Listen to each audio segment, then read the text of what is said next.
ആണോ അല്ലയോ വിചാരണ ചെയ്ത് മനസ്സിലാക്കട്ടെ. പക്ഷേ പാർക്കിൻസൺസ് രോഗമുണ്ട്, കൈ ഇങ്ങനെ വല്ലാതെ വിറയ്ക്കും. കൈ നിയന്ത്രണത്തിലല്ല മനുഷ്യന്റെ. ജയിലിൽ പോയൊരു ഗ്ലാസ് കിട്ടുക, സ്വന്തമായിട്ടൊരു ഗ്ലാസ് കിട്ടും. ആദ്യം കിട്ടുന്ന ഗ്ലാസും ഒരു പായും. ഈ ഗ്ലാസ്സിലേക്ക് വെള്ളം എടുത്തു കഴിഞ്ഞാൽ ആ വെള്ളമായി ചുണ്ടിലേക്ക് അടുക്കുമ്പോഴേക്ക് വെള്ളം തുളുമ്പിപ്പോ കൈ വിറച്ചിട്ട്. അപ്പൊ പുരോഹിതൻ ജയിൽ അധികൃതരോട് ആവശ്യപ്പെട്ടു, എനിക്ക് വെള്ളം കുടിക്കാൻ പറ്റുന്നില്ല. നിങ്ങൾ കാണുന്നതാണല്ലോ എന്റെ കൈ ഇങ്ങനെ വിറച്ചുകൊണ്ടേയിരിക്കുകയാണ്. ഒരു കടലാസിന്റെ സ്ട്രോ വേണം, ഇതാണ് ആവശ്യം. നിഷേധിച്ചു ജയിലധികൃതർ.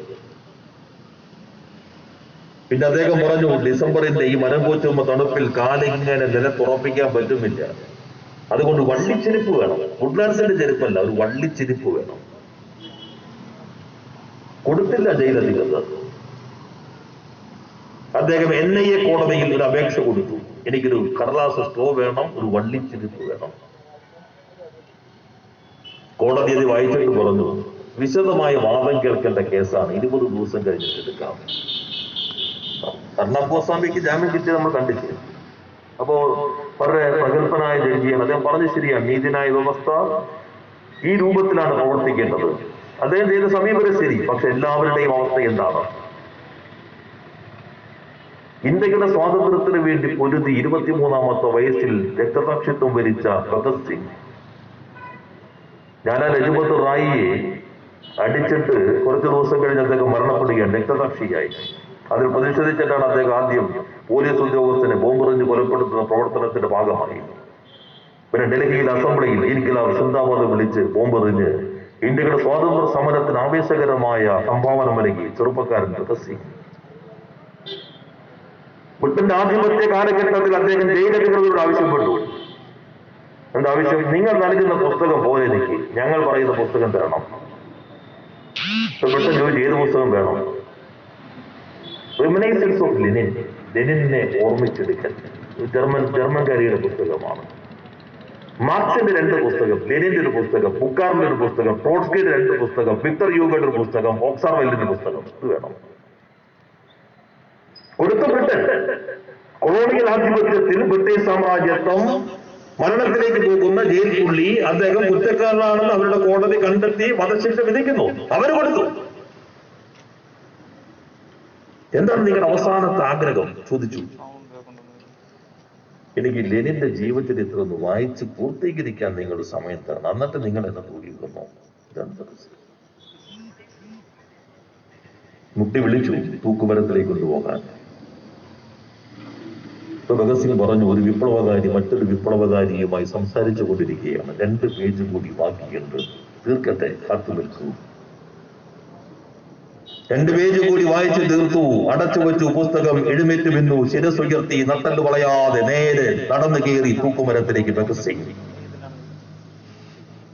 കൊളോണിയൽ ആധിപത്യത്തിന്റെ കാലത്ത് ബ്രിട്ടീഷ് സാമ്രാജ്യത്വത്തിന്റെ സന്ദർഭത്തിൽ അനുഭവമാണ് ഞാൻ നിങ്ങളുടെ മുൻപിലേക്ക് നൽകിയതെങ്കിൽ, ഒരു സ്വതന്ത്ര പരമാധികാര റിപ്പബ്ലിക്കായ ഭരണഘടനയുള്ള നീതിന്യായ വ്യവസ്ഥയുടെ രാജ്യത്തിനകത്ത് കുറ്റം തെളിയിക്കപ്പെടാതിരിക്കുന്ന വിചാരണ തടവുകാരനായി ജയിലിലെത്തിരിക്കുന്ന 84-കാരൻ രോഗിയായ ഒരു പുരോഹിതന് ഇന്ന് ഒരു കടലാസിന്റെ സ്ട്രോ ജീവൻ നിലനിർത്താൻ വേണ്ടി വെള്ളം കുടിക്കാൻ കൊടുക്കാത്ത അവസ്ഥയിലേക്ക് രാജ്യം എത്തിയിരിക്കുന്നു.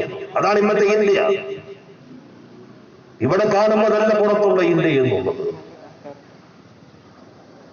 ഇവിടെ ഈ രാജ്യത്തിന്റെ ചരിത്രത്തിൽ ആദ്യമായി മതത്തിന്റെ അടിസ്ഥാനത്തിൽ പൗരത്വം വരുന്നു. പ്രിയപ്പെട്ടവരെല്ലാ വിശദാംശങ്ങളിലേക്കും പോകുന്നില്ല. അത്തരം സന്ദർഭങ്ങളിൽ ഇന്ത്യയിലെ മതനിരപേക്ഷ ജനാധിപത്യ ശക്തികൾക്ക് ആവേശവും ഊർജവും പകരുന്ന രൂപത്തിൽ പോരാട്ടത്തിന്റെ പ്രതീകമായി പ്രവർത്തിക്കുന്ന ഗവൺമെന്റാണ് പിണറായി വഹിക്കുന്ന കേരളത്തിലെ ഇടതുപക്ഷ ജനാധിപത്യ മുന്നണി ഗവൺമെന്റ്. അതുകൊണ്ടാണ് ഞാൻ പറഞ്ഞത്, ആ ഗവൺമെന്റിന്റെ അധികാര തുടർച്ച ഉറപ്പുവരുത്തേണ്ടത് ഈ തെരഞ്ഞെടുപ്പിൽ ഇവിടെ സ്ഥാനാർത്ഥി വിജയിക്കുന്നു എന്നതിനകത്ത് ഒതുങ്ങുന്നതല്ല, അതിനേക്കാളേറെ പ്രാധാന്യമുള്ള ഒരു ദൗത്യത്തിലാണ് നമ്മൾ ഓരോരുത്തരും ഏർപ്പെട്ടിരിക്കുന്നത്. കർഷകന്റെ സമരം കണ്ടില്ലേ? ട്രാക്ടറിൽ ഇങ്ങോട്ട് വരാനാണ്. നമ്മളിപ്പോ പൊതുയോഗത്തിൽ വരുമ്പോ തന്നെ ആലോചിക്കില്ല, 8 മണിക്ക് കഴിയുമായിരിക്കും. ഇതങ്ങനെയല്ല. 6 മാസത്തേക്കുള്ള ഉരുളൻകിഴങ്ങ്, സവാള, ഗോതമ്പ് മാവ്, ടെന്റ് കെട്ടാനുള്ള സ്ഥലം എല്ലാം. ഇത് കഴിഞ്ഞ ബാക്കി അവിടെ പറഞ്ഞിട്ടുണ്ട്. തീർന്നില്ലെങ്കിൽ 1 കൊല്ലത്തേക്കുള്ള റെഡിയാക്കി വെച്ചോളാം. വാട്സാപ്പിൽ വന്നില്ല ഒരു കർഷകന്റെ ദോഷം. മിസ്റ്റർ മോഡി, നിങ്ങൾ ഡിജിറ്റൽ ഇന്ത്യ ഉണ്ടാക്കിക്കോ, പക്ഷെ നിങ്ങൾക്ക് ഗൂഗിളിൽ നിന്ന് ഡൗൺലോഡ് ചെയ്തിട്ട് റൊട്ടി ഉണ്ടാക്കാൻ പറ്റുമോ? ഗൂഗിളിൽ നിന്ന് ഡൗൺലോഡ് ചെയ്തപ്പോ ഞാൻ പറഞ്ഞ ഭഗത് സിംഗിന്റെ കാര്യമൊക്കെ നിങ്ങൾ കുറച്ച് സമയം എടുത്ത് ഡൗൺലോഡ് ചെയ്തപ്പോൾ കിട്ടിയെന്ന് വരും. ഏത് ചരിത്രവും നിങ്ങൾക്ക് നോക്കാം, ശരിയാണെന്ന് നോക്കിക്കേണ്ടത്. ഗൂഗിളിൽ നിന്ന് നിങ്ങൾക്ക് ഒരു ഗ്ലാസ് വെള്ളം ഡൗൺലോഡ് ചെയ്തെടുക്കാൻ പറ്റുമോ? ഒരു ഗ്ലാസ് വെള്ളം. അതുകൊണ്ട് കർഷകർ നിങ്ങൾക്ക് റൊട്ടി ഡൗൺലോഡ് ചെയ്യാൻ പറ്റുമോ? നിങ്ങൾക്ക് സവാള ഡൗൺലോഡ് ചെയ്യാൻ പറ്റുമോ? നിങ്ങൾക്ക് ഉരുളൻകിഴങ്ങ് ഡൗൺലോഡ് ചെയ്യാൻ പറ്റുമോ? നിങ്ങൾ ഡിജിറ്റൽ ഇന്ത്യ, ഞങ്ങളില്ലാതെ നിങ്ങൾ ഏത് ഇന്ത്യയെ കുറിച്ചാണ് പറയുന്നത്? അത് കർഷക പോരാട്ടങ്ങൾ. ഒരു ബില്ല്, 3 ബില്ലുകൾ പാസാക്കി, കർഷകരുടെ ജീവൻ ഇല്ലാതാക്കുന്ന ബില്ലുകൾ. എന്നിട്ട് പ്രധാനമന്ത്രി പറയുക, ഞാൻ സ്വാതന്ത്ര്യം നൽകിയിരിക്കുന്നു കർഷകന്. കർഷകൻ ആർക്കും അവന്റെ ഉൽപ്പന്നം വിൽക്കാം. ഇത്രയും സ്വാതന്ത്ര്യം നൽകിയതിനാണോ നിങ്ങൾ സമരം ചെയ്യുന്നത്? ഒരു സ്വാതന്ത്ര്യം കൊടുത്തത് നമ്മളിപ്പോ അനുഭവിച്ചുകൊണ്ടിരിക്കുന്നുണ്ട്.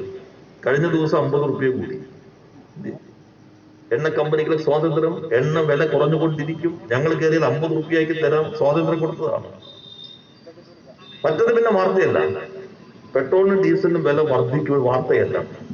ഒരു പട്ടി പോയില്ലേ, പട്ടി മനുഷ്യനെ കടിച്ചാൽ വാർത്തയല്ല, മനുഷ്യൻ പട്ടിയെ കടിച്ചാലാണ് വാർത്ത. ഇതാണ് പത്രപ്രവർത്തനത്തിന്റെ അടിസ്ഥാന നിയമങ്ങളിൽ ഒന്ന്. അസാധാരണമായതാണ് വാർത്ത. എല്ലാ ദിവസവും രാവിലെയും വൈകുന്നേരവും പെട്രോളിനും ഡീസലിനും കൂടിക്കൊണ്ടിരിക്കും, വാർത്തയല്ല. ഇതാണ് സ്വാതന്ത്ര്യം. നിങ്ങൾ വലിയ സ്വാതന്ത്ര്യത്തിന്റെ ബലമാണ്. ഇനി സ്വാതന്ത്ര്യം നോക്കൂ. ഇപ്പൊ കേരളത്തിൽ താങ്ങുവിലയില്ല എന്ന് കരുതുക.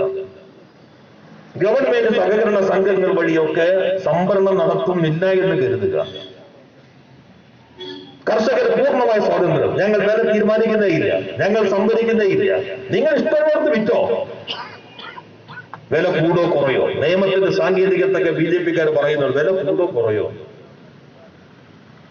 വില തീരുമാനിക്കുന്നത് കേരളത്തിൽ മില്ലുകാരായിരിക്കും.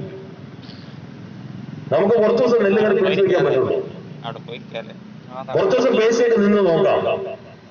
അവൻ അനങ്ങുന്നില്ല എങ്കിൽ നെല്ല് ചീത്തയാവാൻ തുടങ്ങും, പതുക്കെ മുള പൊട്ടി തുടങ്ങും, ഉള്ളത് കൂടി ഇല്ലാതാകും, അവൻ പറയുന്ന വിലയ്ക്ക് വിൽക്കാൻ നിർബന്ധിതമാകും. കേരളത്തിലെ അനുഭവമാണ്. അപ്പോൾ റിലയൻസിനെ പോലെയുള്ള ആളുകളാണെങ്കിൽ എവിടെ വിൽക്കും? നിങ്ങൾ പറയുന്ന സ്വാതന്ത്ര്യത്തിന്റെ ചെറിയ ഭാഗം ഇതാണ്. പ്രിയപ്പെട്ടവരെ, കേന്ദ്രത്തിലെ ഗവൺമെന്റ് ഈ രാജ്യത്തെ 51% ആളുകൾ ജീവിത വൃത്തിക്ക് വേണ്ടി ആശ്രയിക്കുന്ന കാർഷിക മേഖലയെ തകർത്ത് കോർപ്പറേറ്റുകൾക്ക് വേണ്ടി നൽകുകയാണ്. കേരളം എവിടെ വിൽക്കുന്നു? രാത്രിയും പകലും പോലെയുള്ള വ്യത്യാസമുണ്ട്. അത്രമാത്രം വ്യത്യാസമുണ്ട്. കറുപ്പും വെളുപ്പും പോലെയുള്ള വ്യത്യാസമുണ്ട്. വെളിച്ചവും ഇരുട്ടും പോലെയുള്ള വ്യത്യാസമുണ്ട്. ഇവിടെ 16 പച്ചക്കറികൾക്ക് കൂടി തറവില. നെല്ല് 1 കിലോന് 9 റുപ്യ കൂടുതൽ വിലയ്ക്കാണ് കേന്ദ്രത്തേക്കാൾ ഇവിടെ സംഭരിക്കുന്നത്. പച്ചക്കറിക്ക് 16 പച്ചക്കറിക്ക് ഇന്ത്യയിൽ ആദ്യമായ സംഭരണത്തിന് തറവില. ഇപ്പൊ ഓൺലൈനിൽ രജിസ്റ്റർ ചെയ്യാം. കർഷകന് രജിസ്റ്റർ ചെയ്യണം. എല്ലാവരും എവിടെ വിൽക്കണമെന്ന് പറയാം. സഹകരണ സംഘത്തിലാണോ, BFCKയിലാണോ, ഹോർട്ടികോർപ്പിലാണോ, രജിസ്റ്റർ ചെയ്യണം കർഷകൻ.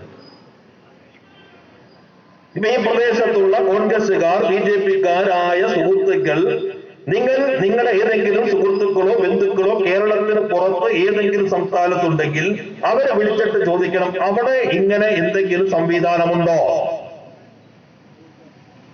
ഇവിടെ കൃഷി, നെൽകൃഷി ഉണ്ടെങ്കിൽ, ഞാൻ കരുമാരൂർ കഴിഞ്ഞാൽ പറഞ്ഞത്, അവിടെ മൊത്തം നെൽകൃഷി ഉണ്ട്. കർഷകന് ലോകത്താദ്യമായി റോയൽറ്റി. കർഷകന് വിത്ത് സൗജന്യം കൊടുക്കും, നമ്മൾ വളം സൗജന്യ നിരക്ക് കൊടുക്കും. ഉത്പാദിപ്പിച്ചു കഴിഞ്ഞാൽ സംഭരണ വിലയ്ക്ക് നമ്മൾ നേരിട്ടെടുക്കും സഹകരണ സംഘങ്ങൾ വഴി. ഇത് കൂടാതെ റോയൽറ്റി കൊടുക്കുകയാണ്. എന്തിനാ റോയൽറ്റി? കർഷകർ നെല്ലുണ്ടാക്കണം, നമ്മൾ സൗജന്യം കൊടുക്കുന്നുണ്ട്, സംഭരിക്കുന്നുണ്ട്, പിന്നെ റോയൽറ്റി കൊടുക്കുന്നത്. കർഷകരെങ്ങനെ കൃഷി ചെയ്യുമ്പോൾ പാടം ഉഴുത് അതിനകത്തേക്ക് വെള്ളം നിർത്തിക്കൊണ്ട് അവിടെ വിതച്ച് അത് കൊയ്ത് മെതിച്ചൊക്കെ എടുക്കും. അതിനിടയിലുള്ള സമയം മുഴുവൻ അവിടെ ഇങ്ങനെ വെള്ളമിങ്ങനെ കെട്ടിക്കിടക്കുമ്പോൾ ഭൂഗർഭ ഉറവകളാകെ സംരക്ഷിക്കപ്പെടും. പാടശേഖരം തരിശിടാതെ കൃഷി മടന്നുകൊണ്ട് മുന്നോട്ട് പോവുകയാണെങ്കിൽ അതിന്റെ പരിസരത്തുള്ള കുളം പറ്റില്ല, കിണർ പറ്റില്ല, നമുക്ക് നല്ല വെള്ളം കിട്ടും. കർഷകൻ നൽകുന്ന സംഭാവന സമൂഹത്തിന്, അവന് സമൂഹം തിരിച്ചു നൽകുന്നു. ലോകത്തൊരു പക്ഷെ ആദ്യമായി റോയൽറ്റി കർഷകൻ അങ്ങോട്ട്, കർഷക പെൻഷൻ, കർഷകന് ക്ഷേമനിധി ബോർഡ്. ഇതാണ് കേന്ദ്രത്തിന്റെ BJPയും കേരളവും തമ്മിലുള്ള വ്യത്യാസം. പ്രകടമായ വ്യത്യാസമാണ്. ഓരോ മേഖല നിങ്ങൾ നോക്കിക്കൊള്ളൂ. ഇപ്പോ പെൻഷൻ ഉമ്മൻചാണ്ടി പറയണത് ഞാൻ കൂട്ടി പോലൊന്നും പിണറായി കൂട്ടിയിട്ടില്ല. കോൺഗ്രസ്സുകാരായ ആർക്കെങ്കിലും നേരത്തെ പെൻഷൻ ഉണ്ടായിരുന്നെങ്കിൽ എത്ര മാസത്തെ കുടിശ്ശിക ഉണ്ടായിരുന്നു? 600 രൂപയായിരുന്നു കുടിശ്ശിക ഉണ്ടായിരുന്നു. എല്ലാ കുടിശ്ശികയും തീർത്തു. ആദ്യത്തെ മന്ത്രിസഭാ യോഗം ചേർന്നുകൊണ്ട് പെൻഷൻ 1000 രൂപയാക്കി, ഒറ്റയടിക്ക് 1000 രൂപയാക്കി. 600 1000 ആക്കി. പിന്നെ 1200, 1300, 1300, 1400. ഇപ്പോ ജനുവരി ആയി കഴിഞ്ഞാൽ 1500 വരികയാണ്. 1500 രൂപ കിട്ടുന്നു. മാസം വീട്ടിൽ അങ്ങോട്ട് കൊണ്ടുകൊടുക്കുകയാണ്. നേരത്തെ പ്രായമായ ആളുകളൊക്കെ ബാങ്കിൽ പോയി നിന്ന്, പൊതുമേഖലാ സ്ഥാപനങ്ങളുടെ ബാങ്കുകളുടെ അവിടെ പോയി ക്യൂ നിന്ന്, ചെറിയ തുകയാണല്ലോ, അതുകൊണ്ട് അവര് പരിഗണനയൊക്കെ പതുക്കെയായിരിക്കും, അങ്ങനെയൊക്കെ നിന്ന് കിട്ടിയിരുന്ന കാലമായിരുന്നു. ഇപ്പോഴോ അതിന് മുൻപ് മണി ഓർഡർ ആയിരുന്നു, പിന്നെ ബാങ്കിലേക്ക് അയക്കി. ഇപ്പൊ നേരെ വീട്ടിൽ കൊണ്ടു കൊടുക്കുകയാണ് സഹകരണ ബാങ്കുകൾ വഴി എല്ലാ മാസവും. പിന്നെയോ ചില വീടുകളിൽ 3-4 ദിവസം മുമ്പ് ക്രിസ്മസ് ആരംഭിച്ചു കഴിഞ്ഞു, കിറ്റ് തുടങ്ങി വിതരണം. മുഖ്യമന്ത്രി പറഞ്ഞു എന്തൊക്കെയുണ്ട്, മുളക്, മല്ലി, പയറ്, ചെറുപയറ്, വെളിച്ചെണ്ണ, ചായില, ഓരോന്ന് വായിച്ചിട്ട് മുഖ്യമന്ത്രി 480 കോടി രൂപയാണ് കഴിഞ്ഞ മാസങ്ങളിലെല്ലാം കിറ്റ്, ഭക്ഷ്യക്കിറ്റ് സൗജന്യമായി. രേഖ വെച്ചിട്ടല്ല, കാർഡിന്റെ കളർ നോക്കിയിട്ടല്ല. കോവിഡ് കാലത്തിന്റെ പ്രതിസന്ധിയിൽ തൊഴിലും വരുമാനവും ഇല്ലാതായി ഒരാൾ പോലും പട്ടിണി കിടക്കരുത് എന്ന നിശ്ചയദാർഢ്യത്തോടുകൂടി പൂർണ്ണമായി സൗജന്യമായി ഭക്ഷ്യക്കിറ്റ്. റേഷൻ നോക്കി നിങ്ങൾ ഈ കൂട്ടുപള്ളി പഞ്ചായത്ത് എടുക്കുക, വെറുതെ ആളോട് ചോദിച്ചാൽ മതി. ജീവിതത്തിൽ ഒരിക്കലും റേഷൻ കട എവിടെയാണെന്ന് വെറുതെ അറിയാൻ പോലും അന്വേഷിക്കാതിരുന്ന ആയിരക്കണക്കിന് ആളുകൾ ഇപ്പോ റേഷൻ കടയിൽ പോയിട്ട് അരി വാങ്ങിച്ചിട്ടുണ്ട്. ചോദിച്ചു നോക്കിയോ നിങ്ങൾ? നേരത്തെ ചെറിയ പള്ളിയിൽ നമ്മൾ നിൽക്കുമ്പോൾ ഒരാൾ റേഷൻ കടയിൽ പോവാണ്. നമ്മൾ ചോദിച്ചല്ല എവിടെ പോകണം, ഇപ്പൊ സഞ്ചി പുറകെ പിടിക്കും, നടക്കാൻ ഇറങ്ങിയതാണ്. അതൊരു മോശമായിരുന്നു. റേഷൻ കടയിൽ പോകണം. അരി വാങ്ങിച്ചിട്ട് തിരിച്ചിങ്ങോട്ട് വരുമ്പോ ചോദിക്കാതെ തന്നെ നമുക്കറിയാം ആരും റേഷൻ വാങ്ങിച്ചിട്ട് വരുന്നുണ്ട്. കാരണം സഞ്ചി എന്നുള്ള മണം ആദ്യം വരും, ആള് പുറകെ വരുള്ളൂ. ഇപ്പോഴോ നല്ല മട്ട അരി, നല്ല 1-ാം തരം വെള്ള അരി പൊടിച്ചു വേണമെങ്കിൽ പുട്ടുണ്ടാക്കാം, ദോശ ഉണ്ടാക്കാം, നല്ല ചുവന്നരി വേണ്ടി ചുവന്നരി കഴിക്കാം. ചിലരുടെ വീട്ടിലിപ്പോ കടലയൊക്കെ രാവിലെയും പോകുന്നേരം, കാരണം വീട്ടിലുണ്ട് കടല തീരണ്ടേ. നോക്കിക്കോ, മിക്കവാറും വീട്ടിൽ കടല ഇപ്പൊ സ്റ്റോക്ക് ഉണ്ട്, ഇപ്പോഴും ചെറുപയർ സ്റ്റോക്ക് ഉണ്ട്. നോക്കിക്കോ, നിങ്ങൾ ചോദിച്ചോ കോൺഗ്രസ്സുകാരുടെ വീട്ടിൽ പോയിട്ട് കടലൊക്കെ എങ്ങനെ ഉണ്ടെന്ന് ചോദിച്ചാൽ മതി. വേണമെങ്കിൽ കുറച്ചങ്ങോട്ട് തരാട്ടോ, കാരണം ഇവിടെ ഇരിക്കാൻ എല്ലാ ദിവസവും പുട്ടും കടലയും കഴിക്കാൻ പറ്റുമോ? ചിലര് പുട്ടും കടല രാവിലെ ഒന്നും കൂടി ഒന്ന് എടുത്തിട്ട് ചായക്കുന്നു, എന്നിട്ടും ബാക്കി ചെറുപയർ.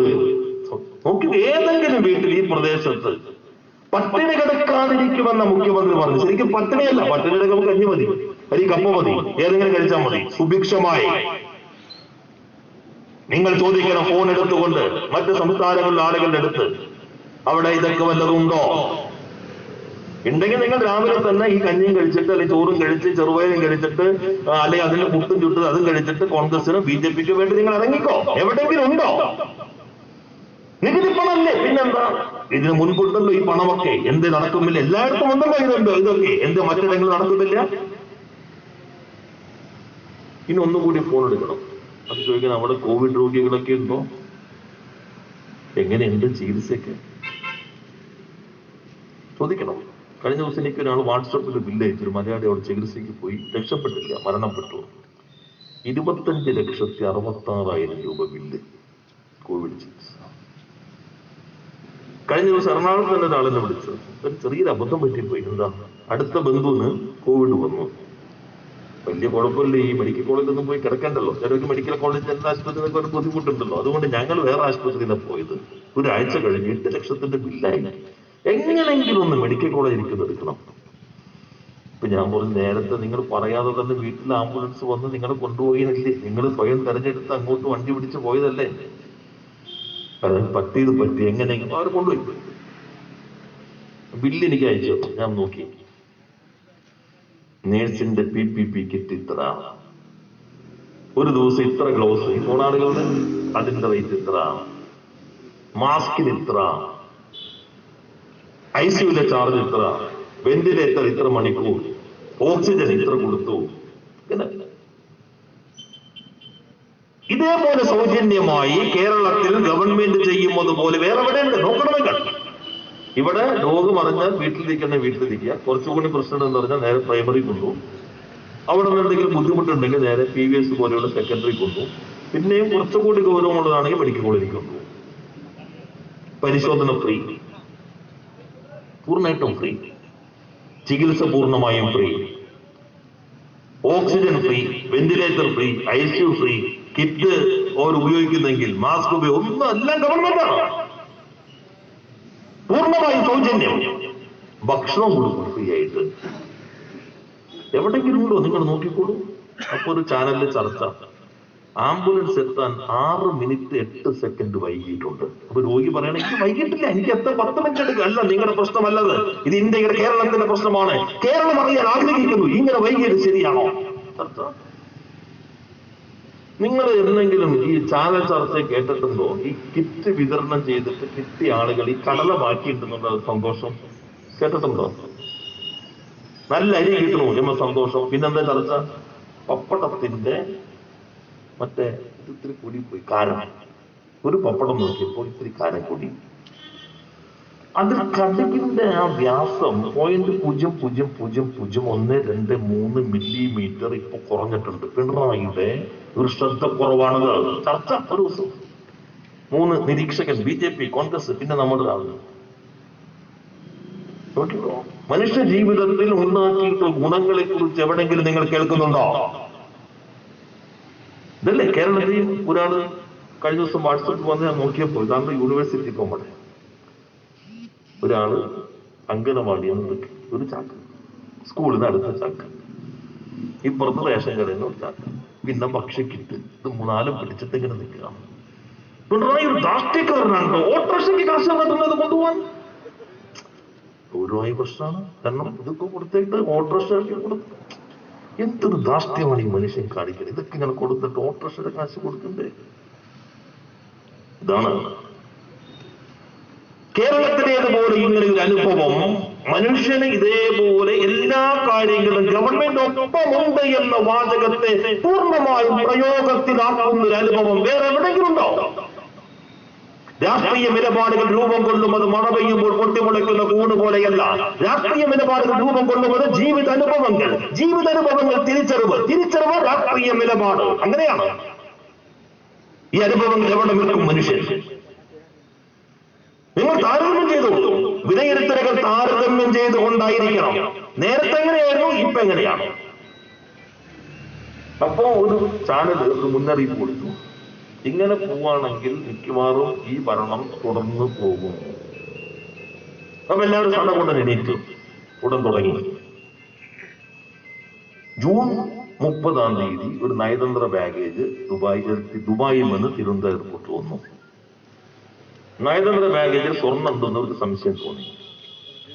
നയതന്ത്ര ബാഗേജ് ആയതുകൊണ്ട് നേരെ പോയി കസ്റ്റംസ് പൊട്ടിക്കാൻ പറ്റില്ല. വിദേശകാര്യ മന്ത്രാലയം അനുമതി നൽകണം. അവർ അനുമതി നൽകിയിട്ട് ജൂലൈ 8-ന് പൊട്ടിച്ചു. ഇപ്പോഴും മന്ത്രിക്ക് പിടികിട്ടിയില്ല നയതന്ത്ര ബാഗേജ് ആണെന്ന്. നയതന്ത്ര ബാഗേജ് ആയതുകൊണ്ട് അനുമതി കൊടുത്തേക്കണേ. പൊട്ടിച്ചപ്പോ സ്വർണ്ണമുണ്ട്. ഇത് ഭീകരവാദത്തിന് ഉപയോഗിക്കാൻ ഇടയുണ്ട് എന്ന് മനസ്സിലായി. കേരളത്തിലെ ഗവൺമെന്റ് പറഞ്ഞു ശരിയായ അന്വേഷണം നടക്കണം. ഇപ്പോ ജൂലൈ കഴിഞ്ഞു, ഓഗസ്റ്റ് 5, സെപ്റ്റംബർ 5, ഒക്ടോബർ 5, നവംബർ 5, ഇന്നലെ ഡിസംബർ 5, 5 മാസം കഴിഞ്ഞു. NIA അന്വേഷിക്കണം, കസ്റ്റംസ് അന്വേഷിക്കണം, ED അന്വേഷിക്കണം, CBI റെഡിയായി നിൽക്കുന്നുണ്ട്. കോടതിയിൽ ഇടപെട്ടുകൊണ്ട് അവർക്ക് വെയിറ്റ് ചെയ്യണം. അവർ ഉണ്ട്. ഇവർക്ക് നല്ല പരിശീലനം കിട്ടിയ ഉദ്യോഗസ്ഥന്മാരുടെ സംവിധാനമാണ്. ചെറിയപ്പള്ളിയിൽ ഒരാളെ വിളിച്ചിട്ട് പറയാണ്, നിങ്ങൾ ഇതൊന്ന് അന്വേഷിക്കാൻ പറഞ്ഞു കരുതുക, നിങ്ങൾക്ക് പരിശീലനമൊന്നും കിട്ടിയിട്ടില്ല, എന്ത് ചെയ്യും നമ്മൾ? ആരയച്ചു, ആർക്കയച്ചു, ആര് ഇത് കിടത്തി കൊടുക്കാൻ സഹായിച്ചു? ഇതാണല്ലോ 3 കാര്യം ചോദിക്കേണ്ടത്. ആരയച്ചു, ആർക്കയച്ചു? നമ്മൾ ബാഗേജിൽ തന്നെ ഒട്ടിച്ചു വെച്ചിട്ടുണ്ട്. ഒന്ന് ദുബായിൽ നിന്നാണ്, മറ്റൊന്ന് ഇങ്ങോട്ടാണ്, എല്ലാ അഡ്രസ് ഉണ്ട്. ഇങ്ങോട്ട് അയച്ച ആൾക്ക് നിങ്ങൾ ഈ 5 മാസത്തിനുള്ളിൽ ഒരു ദയാഹർജി കൊടുത്തിട്ടുണ്ടോ? പ്രിയപ്പെട്ട സാർ, നിങ്ങൾ ഇങ്ങോട്ട് അയച്ച ഡിപ്ലോമാറ്റിക് ബാഗേജ് ഞങ്ങൾ ഇങ്ങനെ തുറന്നു നോക്കിയപ്പോൾ ഇത്തിരി സ്വർണം കണ്ടു. ഈ സ്വർണം രാജ്യദ്രോഹ കുറ്റത്തിന് ഉപയോഗിക്കുന്നു എന്ന് ഞങ്ങൾ സംശയിക്കുന്നുണ്ട്.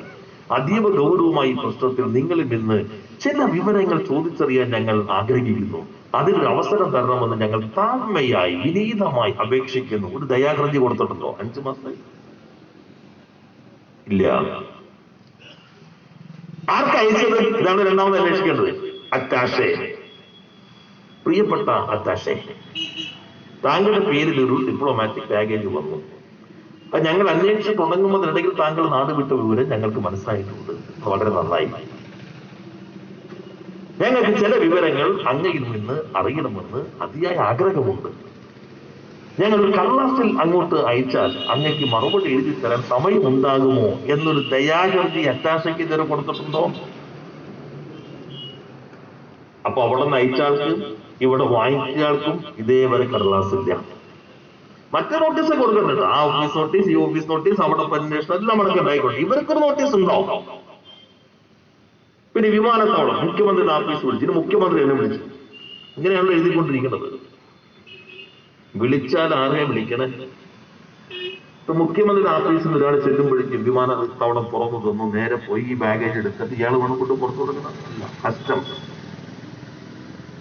നിങ്ങൾ ഈ 5 മാസത്തെ അന്വേഷണത്തിനിടയിൽ ആര് വിളിച്ചോട്ടെ, ആ വിളിച്ചതിന്റെ അടിസ്ഥാനത്തിൽ അവരുടെ മേലാധികാരി ഒന്നല്ലല്ലോ വിളിക്കുന്നത്. കസ്റ്റംസിന്റെ നിയന്ത്രണം നമുക്കില്ലല്ലോ, കേന്ദ്രമല്ലേ. അപ്പൊ വിളിക്കുന്നത് പുറത്തുനിന്നാണെന്ന് ഇവർ പറയുന്നു, മുഖ്യമന്ത്രിയുടെ ഓഫീസിൽ നിന്നാണെന്ന് പറയുന്നു. ആയിക്കോട്ടെ, അങ്ങനെ വിളിച്ചപ്പോ ഇത് വിട്ടുകൊടുത്ത ഒരു ഉദ്യോഗസ്ഥരുണ്ടല്ലോ ഇതിനു മുൻപ്. ഇപ്പൊ വിട്ടുകൊടുക്കാൻ നിർബന്ധം 29 തവണയാണ് പറയുന്നത്. നിങ്ങൾ ഏതെങ്കിലും കസ്റ്റംസ് ഉദ്യോഗസ്ഥനെ ഇതേവരെ ചോദ്യം ചെയ്തിട്ടുണ്ടോ? നിങ്ങൾ ഏതെങ്കിലും കസ്റ്റംസ് ഉദ്യോഗസ്ഥന്റെ മൊഴിയെടുത്തിട്ടുണ്ടോ? നിങ്ങൾ ഏതെങ്കിലും കസ്റ്റംസ് ഉദ്യോഗസ്ഥന്റെ കയ്യിൽ നിന്ന് വിവരം ശേഖരിച്ചിട്ടുണ്ടോ? നിങ്ങൾ ഇതേവരെ കോടതിയിൽ കൊടുത്ത റിപ്പോർട്ട് പ്രതികൾ പറയുന്നതായി പറഞ്ഞുകൊണ്ട് മാധ്യമങ്ങളിൽ വന്നുകൊണ്ടിരിക്കുന്ന വിവരങ്ങൾ ഇവരെവിടെങ്കിലും ഏതെങ്കിലും കസ്റ്റംസ് ഉദ്യോഗസ്ഥന്റെ പേരുണ്ടോ? പിന്നെ നിങ്ങൾ ഏത് കിടത്ത് അന്വേഷിക്കുന്നേ? ഇതല്ലേ സാധാരണ അന്വേഷിക്കുന്നത്. ബാക്കിയൊക്കെ നിങ്ങൾ അന്വേഷിച്ചോ, ഇതന്വേഷിക്കണ്ടേ? അവനല്ലേ നിങ്ങളിവിടെ വന്നിട്ടുള്ളത്. ചില കുട്ടികളോട് സ്കൂളിൽ 2 പുറത്തിൽ കവിയാതെ പശുവിനെ കുറിച്ച് ഉപന്യസിക്കാൻ പറഞ്ഞാൽ പശുവിനെ കുറിച്ച് പിടിയില്ലാത്ത കുട്ടി നേരെ പശുവിനെ കൊണ്ടിട്ട് തെങ്ങുമ്പോ കിട്ടും. എന്നിട്ട് തെങ്ങിനെ കുറിച്ച് എഴുതാൻ തുടങ്ങും. തെങ്ങ് നല്ല തെങ്ങാണ്, നല്ല ഓലയാണ് എന്നൊക്കെ പറഞ്ഞ് എഴുതാൻ തുടങ്ങും. ഇത് തെങ്ങും വിട്ട് തെങ്ങിന്റെ ഓലയിൽ വന്ന് കാക്ക പോണ വഴിക്ക് കൊത്തിയെടുത്ത മീൻ പോയ താഴെ വീണപ്പോ താഴെ വീണ സ്ഥലത്ത് എന്ത് സംഭവിച്ചു? ഇതാണ് ഇപ്പൊ പറഞ്ഞുകൊണ്ടിരിക്കുന്ന പത്രങ്ങൾ. ഈ രൂപത്തിൽ പുകമറയുണ്ടാകാൻ സമയത്ത് തുറന്നു കാട്ടപ്പെട്ടില്ലേ? നിങ്ങൾ അന്വേഷിക്കണം, സ്വർണ്ണക്കടത്ത് അന്വേഷിക്കണം. രാജ്യദ്രോഹ കുറ്റം ചെയ്തവരെല്ലാം നിയമത്തിന് മുൻപിൽ കൊണ്ടുവരണം. ആരെങ്കിലും ബന്ധപ്പെട്ടെങ്കിൽ അവരെയൊക്കെ നിങ്ങൾ നിയമത്തിന് മുൻപിൽ കൊണ്ടുവന്നു. ഇതില്ലാതെ നിങ്ങൾക്ക് എങ്ങനെ കഴിയും? യഥാർത്ഥത്തിൽ ഇപ്പൊ അന്വേഷിക്കുമ്പോൾ ഏതൊക്കെയാണ് ഈ നാടിന്റെ മാറ്റത്തിന് സഹായകരമായി നിൽക്കുന്ന പദ്ധതികൾ അട്ടിമറിക്കാൻ ശ്രമിക്കുന്നു. ലൈവ് ഇപ്പൊ പറവൂരല്ലേ ഒരു ഫ്ലാറ്റ് കിട്ടിയിട്ട് ആളുകൾ സന്തോഷിച്ച് കുടുംബം നിൽക്കുന്നത് നമ്മൾ പത്രത്തിൽ കണ്ടില്ലേ. 2 ലക്ഷത്തോളം വരുന്ന കുടുംബങ്ങൾ ജീവിതത്തിൽ ഒരിക്കലും സ്വന്തമായി അടച്ചുറപ്പുള്ള വീടുണ്ടാകുമെന്ന് വിദൂര സ്വപ്നത്തിൽ പോലും കാണാതിരുന്ന കുടുംബങ്ങൾക്ക് സ്വന്തമായി വീട് മനസ്സിലായി. അത് അന്വേഷണം. ഇപ്പൊ ഇന്നത്തെ കണ്ട് ഊരാളുങ്കൽ സൊസൈറ്റി ആരോ പറഞ്ഞിട്ട് CM രവീന്ദ്രൻ തുടങ്ങിയതാണ്. വാഗ്പടാനന്ദൻ തുടങ്ങിയതാണ് ഈ ഊരാളുങ്കൽ സൊസൈറ്റി. വാഗ്പടാനന്ദൻ BJPക്ക് വല്ലവരും അറിയും? വാഗ്പടാനന്ദൻ ആകെ ഗോൾവാൾക്കർ അറിയാം. ഗോൾവാൾക്കറിന്റെ പേര് കൊടുത്തിരിക്കണല്ലേ. മഹാത്മാഗാന്ധി കൊല്ലപ്പെട്ടപ്പോൾ അറസ്റ്റ് ചെയ്യപ്പെട്ട ആളാണ് ഗോൾവാൾക്കർ. RSS നിരോധിച്ചു. 6 മാസം ഗോൾവാൾക്കർ ജയിലിലായിരുന്നു.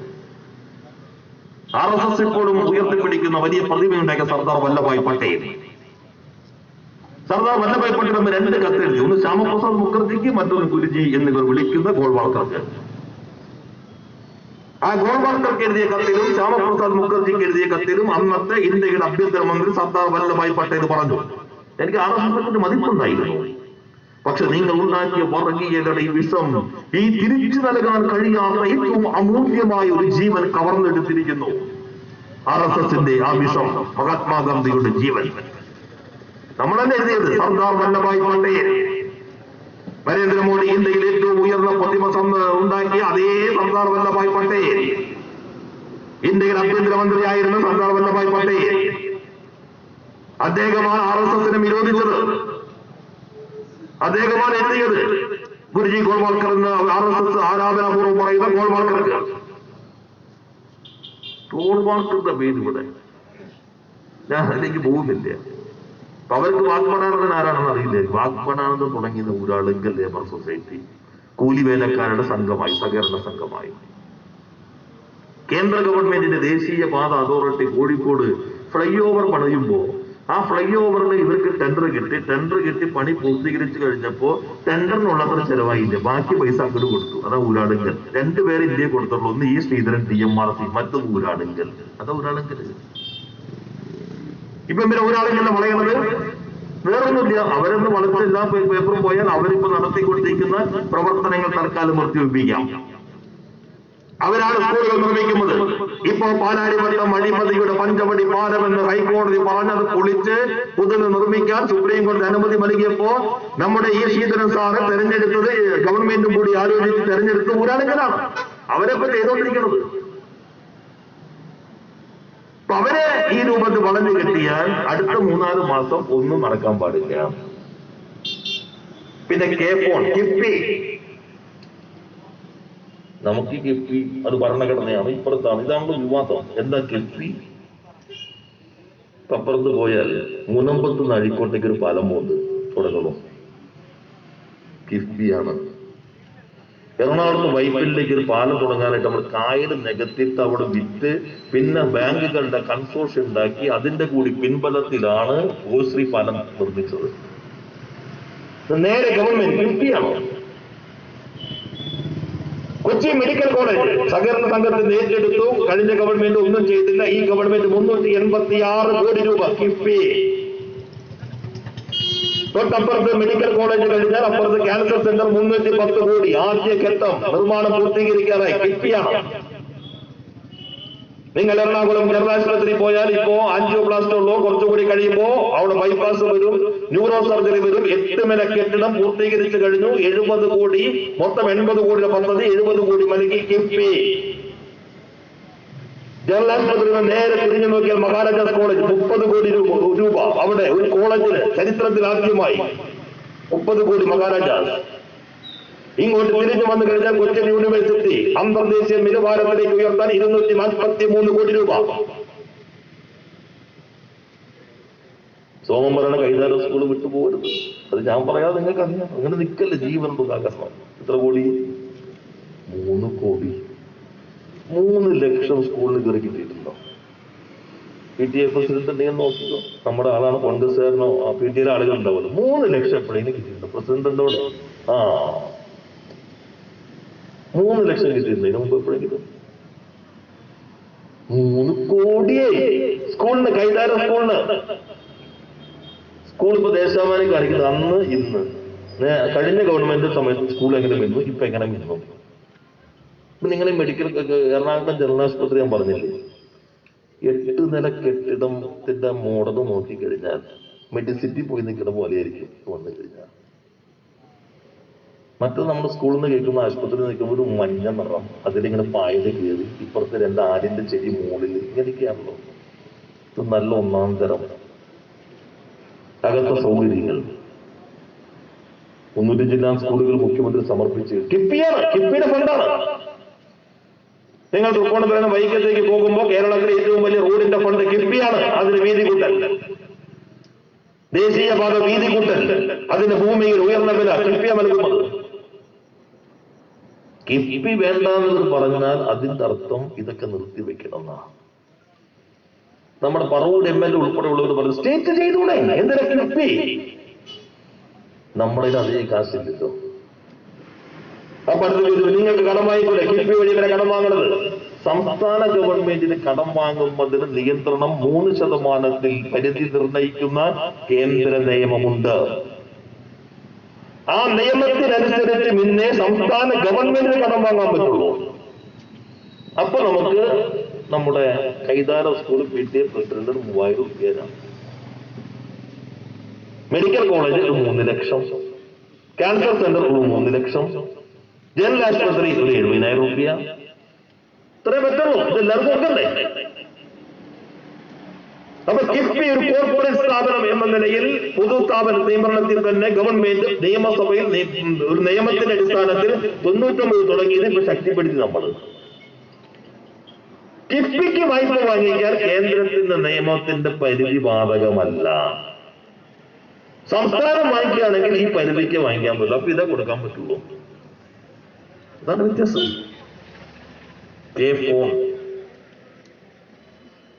കേരളത്തിൽ എല്ലാവർക്കും ഇന്റർനെറ്റ് മൗലികാവകാശം.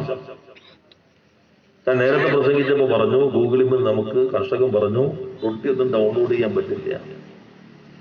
നിങ്ങൾ ഡൗൺലോഡ് ചെയ്ത് നോക്കി, ഇന്റർനെറ്റ് മൗലികാവകാശം. 2030 കാനഡ ആലോചിക്കുകയാണ്. കാനഡ സമ്പന്ന രാജ്യമാണ്. കുട്ടികൾക്ക് ഇപ്പൊ കാനഡയിലേക്കല്ലേ പോണെ പഠിക്കാൻ? സമ്പന്ന രാജ്യമാണ് കാനഡ. 2030 ആലോചിക്കുമ്പോഴാണ് ഇപ്പോ 2020 സഹോ പിണറായി നയിക്കുന്ന ഇടതുപക്ഷ ജനാധിപത്യ മുന്നണി ഗവൺമെന്റ് കേരളത്തിൽ നടപ്പിലാക്കുന്നത്. ആർക്കതുകൊണ്ട് ദൂഷ്യം വരുന്നത്? ഡൽഹി കഴിഞ്ഞാൽ ഇന്ത്യയിൽ ഏറ്റവും അധികം ഇന്റർനെറ്റ് ഉപഭോക്താക്കളുള്ളത് കേരളത്തിലാണ്. 56% ആളുകൾ ഇന്റർനെറ്റ് ഉപയോഗിക്കുന്നുണ്ട്. നമുക്ക് ഇടയ്ക്ക് ഒരു ആളുകളോട് 2 കൊല്ലം മുമ്പ് ചോദിച്ചാൽ മിക്കവാറും ആളുകൾ പറയും ഒരു നമ്പർ കൂടി കിട്ടോ, 2 സിമ്മ. കാരണം മറ്റൊരു ഫ്രീ കിട്ടി നമുക്ക് മൊബൈലിൽ ഇട്ടാവുന്നില്ലോ. കുറെ കഴിഞ്ഞ് മറ്റൊരു മറിയുമ്പോൾ മാത്രമായി. ഇപ്പം മാത്രമേ ഉള്ളൂ. ഇപ്പൊ എത്ര രൂപ കൊടുക്കണ്ട്? അന്ന് ഫ്രീ ഇട്ടവരൊന്ന് ആലോചിച്ച് നോക്കി, ഇപ്പൊ എത്ര കൊടുക്കണ്ട്? 700-800 ഓൺലൈൻ ക്ലാസ് കൂടി ഉണ്ടെങ്കിൽ 1000-ന് മുകളിൽ. അപ്പോഴാണ് ഗവൺമെന്റ് സൗജന്യം ഇറക്കിയത്.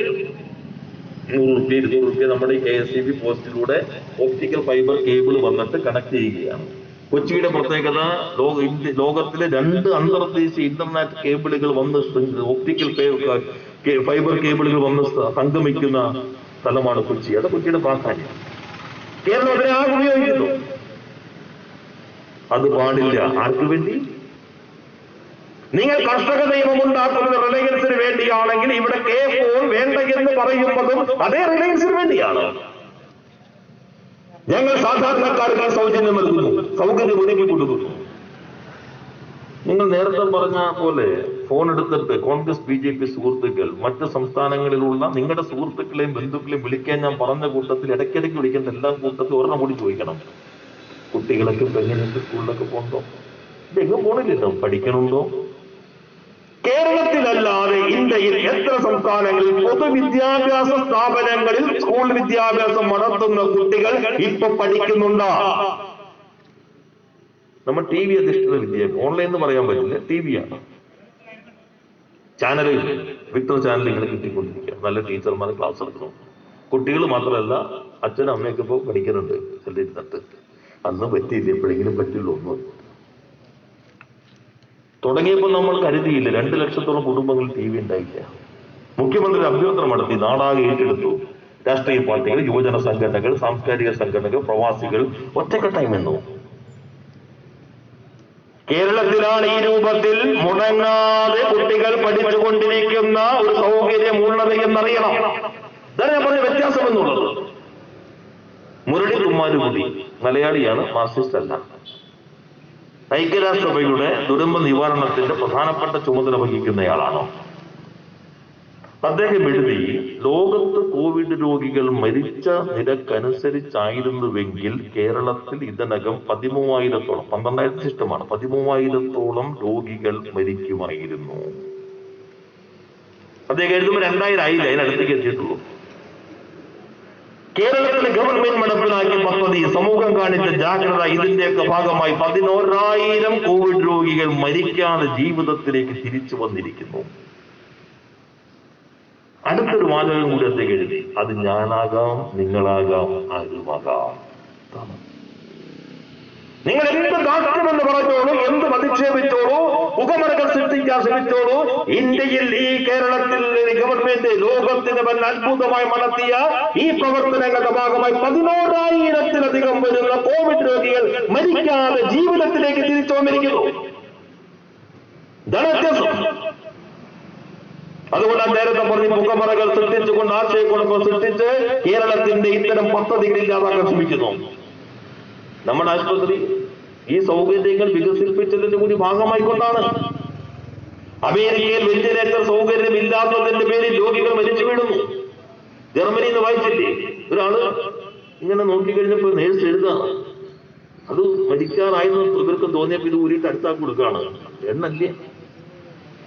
അപ്പൊ ഇയാളൊരു നോട്ടുണ്ട്, ഒരിക്കലും മറക്കാൻ പറ്റാതെ എന്നെ പിന്തുടർന്നുകൊണ്ടേയിരിക്കുന്നു. കാരണം ഊരിയെടുത്താൽ പിന്നെ മരണത്തിലേക്ക് പോകണം. അവസാനത്തെ നോട്ടം ഇവിടെ ഇതേപോലെ നമുക്ക് നിയന്ത്രിക്കാൻ പറ്റും.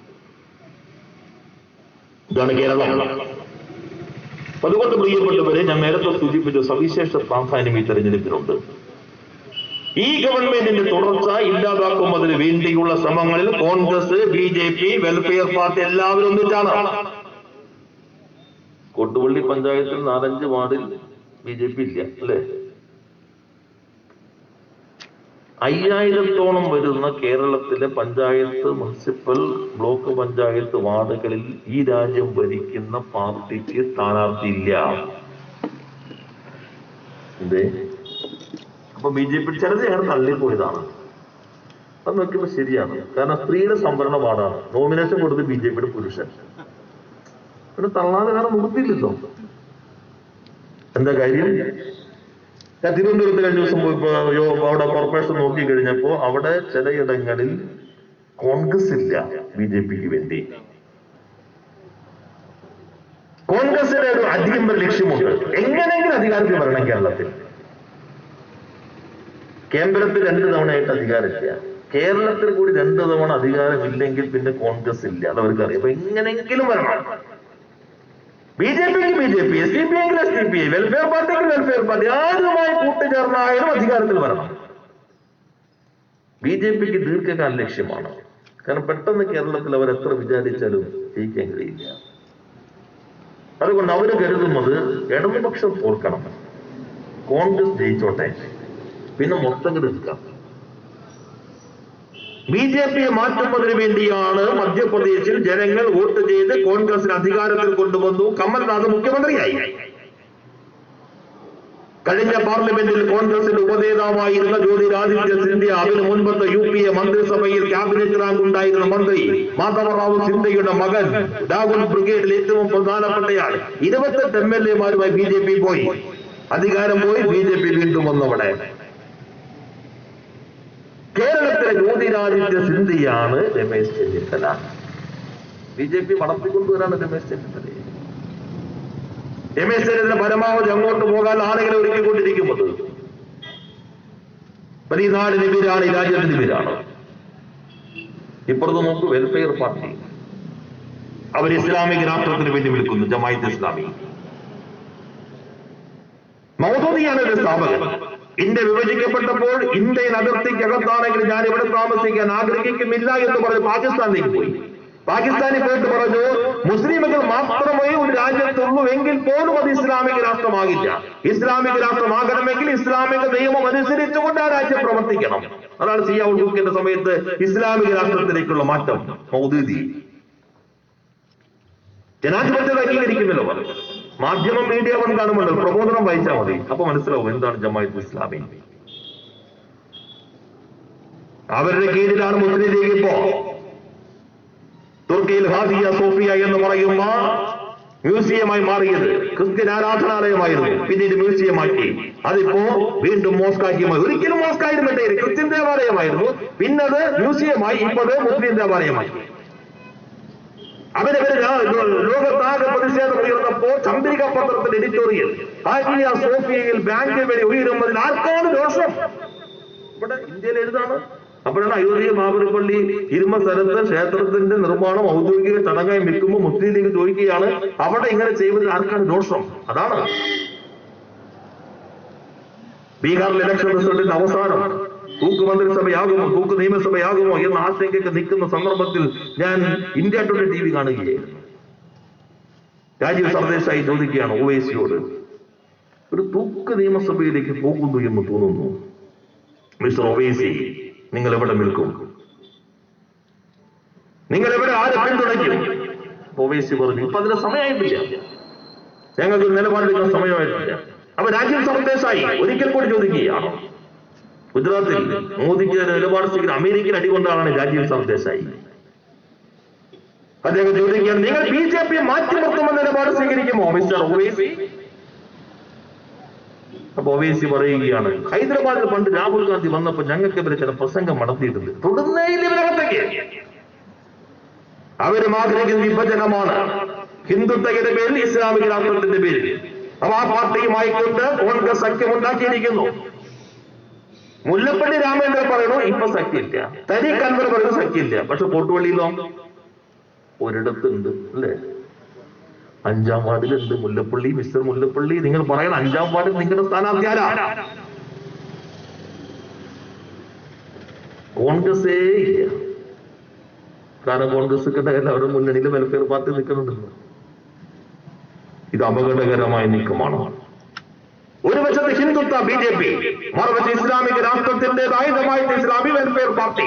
ഈ നാടിന്റെ മതനിരപേക്ഷതയുടെ ചരിത്രത്തെ തകർക്കാൻ ശ്രമിക്കുന്ന ശക്തികളുടെ പാഠമായി കോൺഗ്രസ് മാറിയിരിക്കുന്നു. അതുകൊണ്ട് പ്രിയപ്പെട്ടവരെ, ഇത്തരം കൂട്ടുകെട്ടിനെ തുറന്നു കാണിച്ച് എതിർക്കാൻ നമുക്ക് കഴിയണം.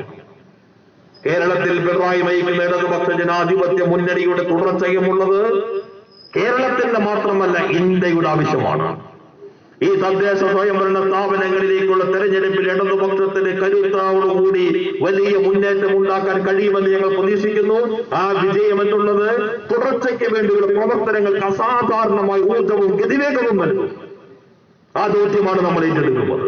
അതുകൊണ്ട് തുടക്കത്തിൽ സൂചിപ്പിച്ചതുപോലെ ഇവിടെ ഏത് വാർഡിൽ നമ്മുടെ ജയം ഉറപ്പിക്കുക, പഞ്ചായത്ത് ഉറപ്പിക്കുക, ജില്ലാ പഞ്ചായത്ത് ഉറപ്പിക്കുക, അതിനേക്കാളും ഏറെ പ്രാധാന്യം ഈ വിജയത്തിനുണ്ട്. ആ ഗൗരവത്തോടെ നിങ്ങൾ ഈ ഉത്തരവാദിത്വം ഏറ്റെടുക്കണം. ഇടതുപക്ഷ ജനാധിപത്യ മുന്നണിയുടെ പഞ്ചായത്തിലും ബ്ലോക്ക് പഞ്ചായത്തിലും മത്സരിക്കുന്ന സ്ഥാനാർത്ഥികൾ, ജില്ലാ പഞ്ചായത്തിൽ മത്സരിച്ച സമത്വത്തിന് ഉൾപ്പെടെയുള്ള ആളുകൾ എല്ലാവർക്കും അവരവരുടെ ചിഹ്നങ്ങൾ വോട്ട് രേഖപ്പെടുത്തിക്കൊണ്ട് കഴിഞ്ഞ തവണത്തേക്കാളും മികച്ച വിജയം നേടിയെടുക്കാൻ കഴിയണമെന്ന് അഭ്യർത്ഥിച്ചുകൊണ്ട് മുഴുവൻ സഖാക്കളെയും അഭിവാദ്യം ചെയ്തുകൊണ്ട് ഞാൻ എന്റെ വാക്കുകൾ അവസാനിപ്പിക്കുന്നു. നിങ്ങൾക്ക് എല്ലാവർക്കും അഭിവാദ്യം.